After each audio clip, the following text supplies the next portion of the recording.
Hey everybody, this is Brandon from Sparksmith, and today we're going to go over something that a lot of you have been asking about.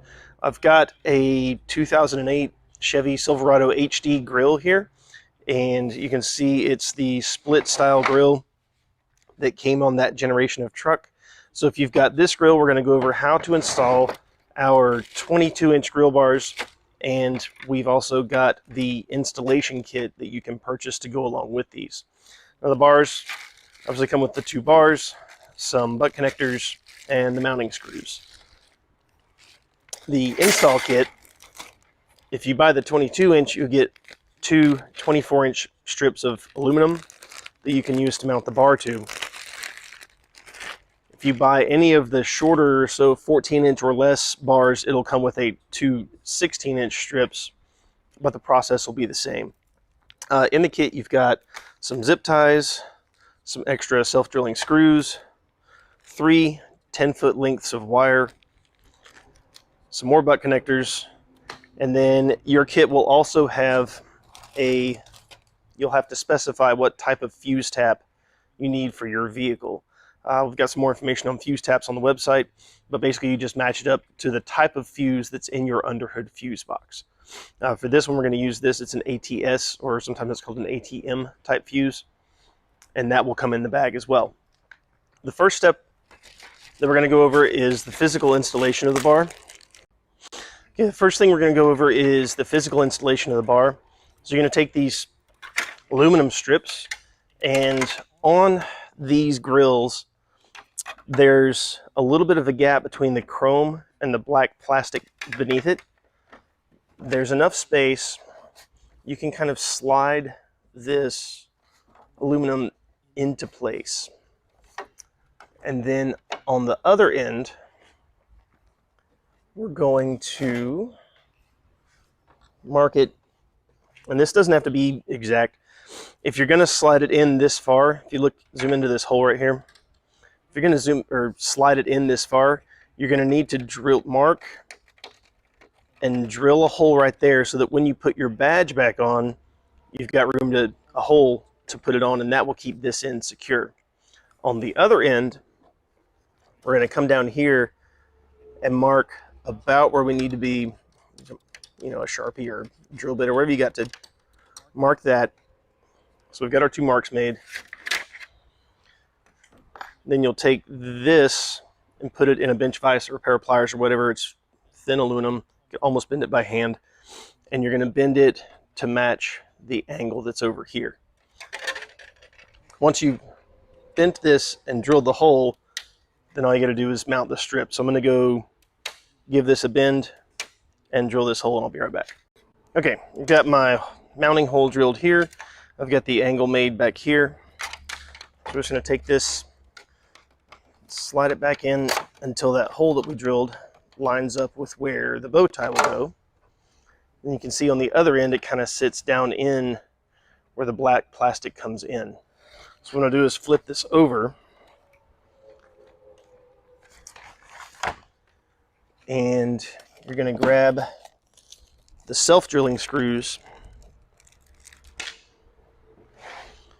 and on this end, just take a drill with a Phillips head bit and kind of eyeball about the center of this end of the black plastic flange.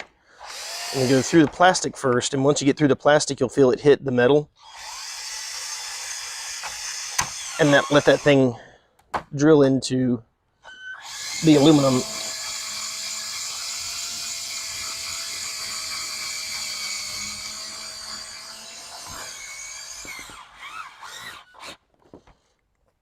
And it'll pull the aluminum tight up to the black plastic. And now you have a nice smooth mounting surface, and you can kind of bend and shape it to where it matches the slight curvature of the grill. Then the next thing you want to do is get some rubbing alcohol and clean this bar off, and kind of clean off, because you're going to have it adhere down on this black plastic as well. But if you clean that guy off real good, then you'll take your strip pull the red backing off. Now make sure the wires go to the inside, because when you do the sequential turn signal function, it starts at the wire and goes out. And usually when you got a sequential turn, like on the grill or something, you want to go from the inside to the outside. Welcome to do it the other way. That's just kind of how I normally do it. So run the wire down. I'm going to take the strip and just kind of press it, and you'll have to hold it from the back so it doesn't just sink in there, but you can see how perfectly that fits into that gap. And on this end down here, as I said, it's going to wrap over onto the black plastic just a little bit, but that's what you want. So the screws, these much smaller Phillips head stainless screws that came with it, you're going to put one on this end because there are little screw holes on each. And just the adhesive's good, but it's not a bad plan to have some kind of mechanical fastener holding it in place. Now you will need to switch to a smaller #1 Phillips head bit for these little screws. If you try and use a standard like a #2 size, it's going to be too big and it'll probably strip it out. Just get that guy on there, and you'll watch it kind of sink into the black housing. Once it goes down in there just a little bit, that's all you need. Now on this end, you'll need to pre-drill through the aluminum with a 1/16 inch drill bit.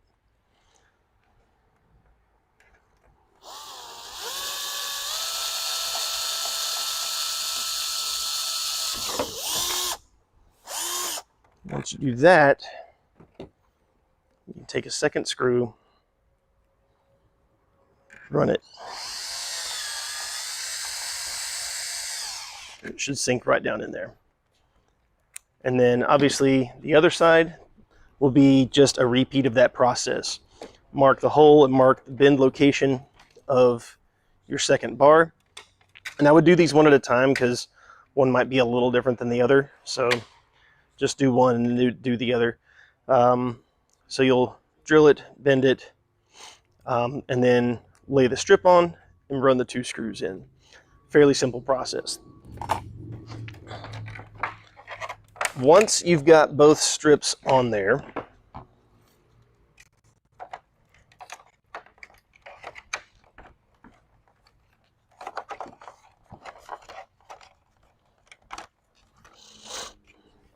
you'll come to the back of the bar, and for the wiring, you're going to need something that will strip and crimp.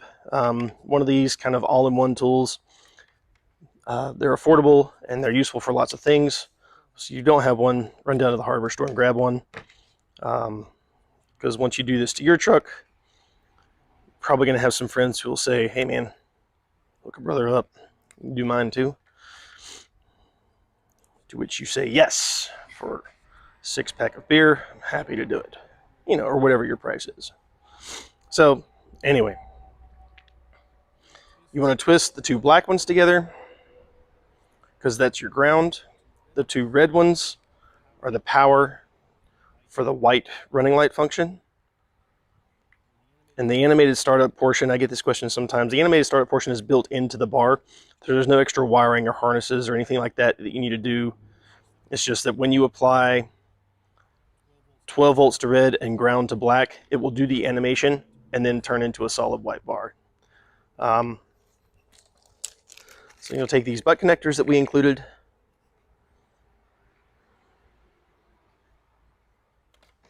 One for this guy.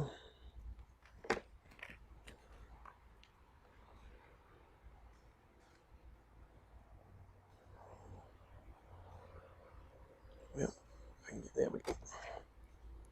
One for this guy. Give it a good squeeze and then give it a little tug to make sure they're going to stay in there. Next, you'll run your power and ground wires. Recommend using red for power and black for ground. It's just kind of the normal convention.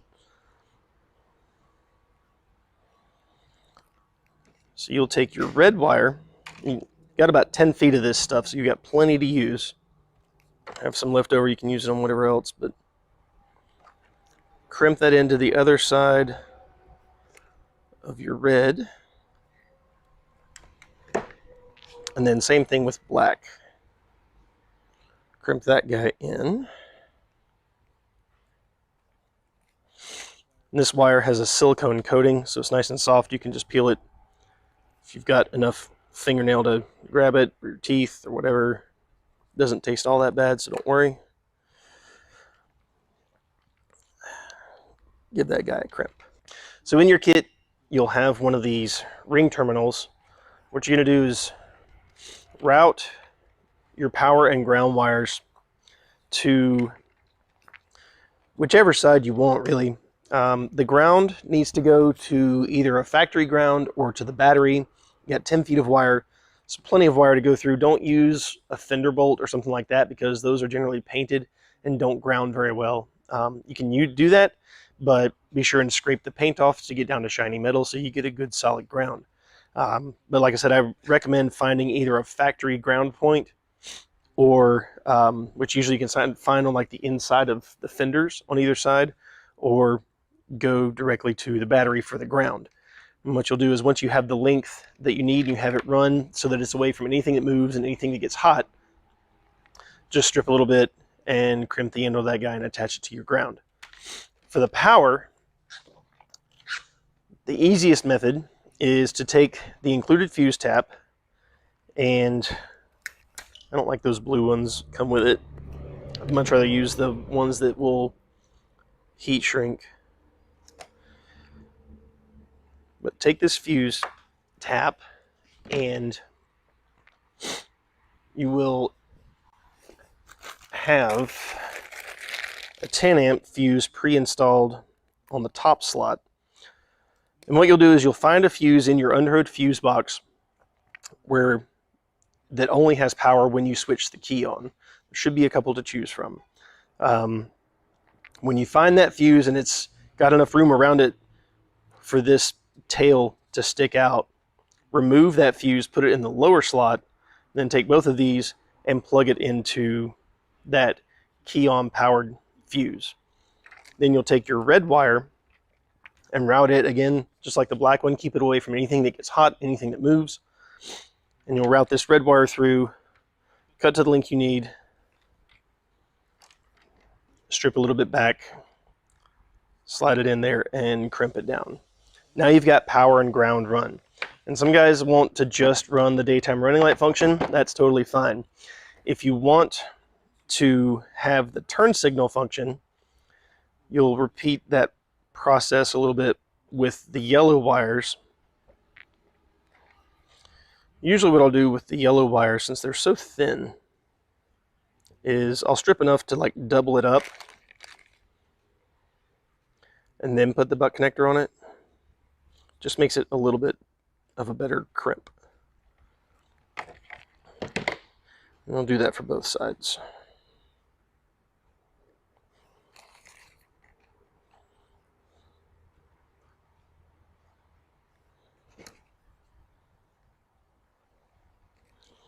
And then you'll take your wire. It'll be white or maybe yellow. Again, color doesn't really matter as long as you know what's going to what. But you'll take this wire and you'll run over to your turn signal on either side of the truck. Now these trucks have dual turn signals on both sides, so you can pick from the top or the bottom one, doesn't matter. But each one of the turn signals is going to have a socket that looks something like this. The wire colors will be a little bit different, same concept applies. There will be a black wire, which is ground. The middle wire, whatever color it is, that is your parking light. The outside wire that's not black, that's your turn signal. It'll be the same one on both sides. So the outside wire that's not black, what you'll want to do is find that, cut it, and strip back some there, and then obviously this would be the side for the factory wiring harness. And then whichever side you want it to go into, cut your white wire to length,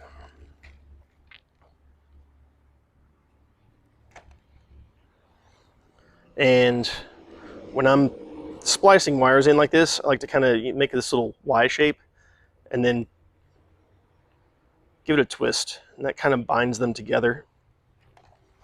And then grab another one of your butt connectors and slide that in there. Make sure that the exposed wire makes it all the way up into the butt connector. Give it a crimp, then crimp it back onto the factory socket.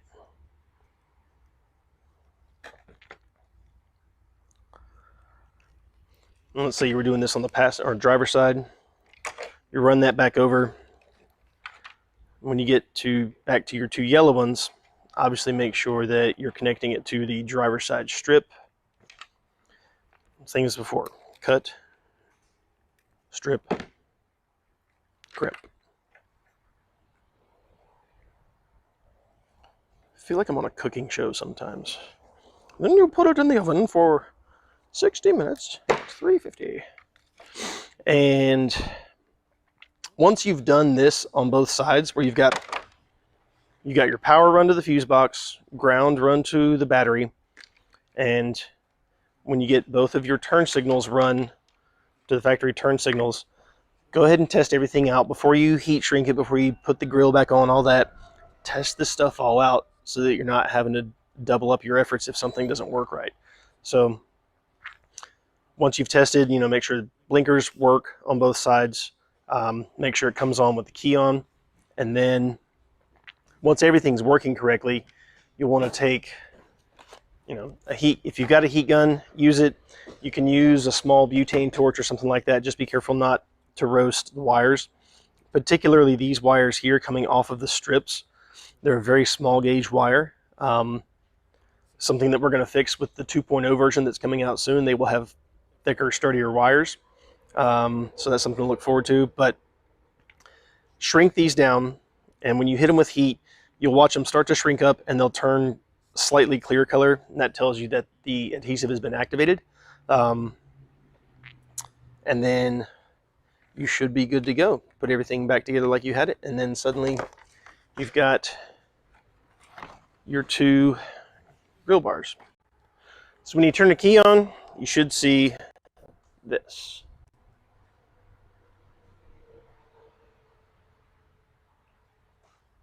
With your blinkers, you should see that. There you have it.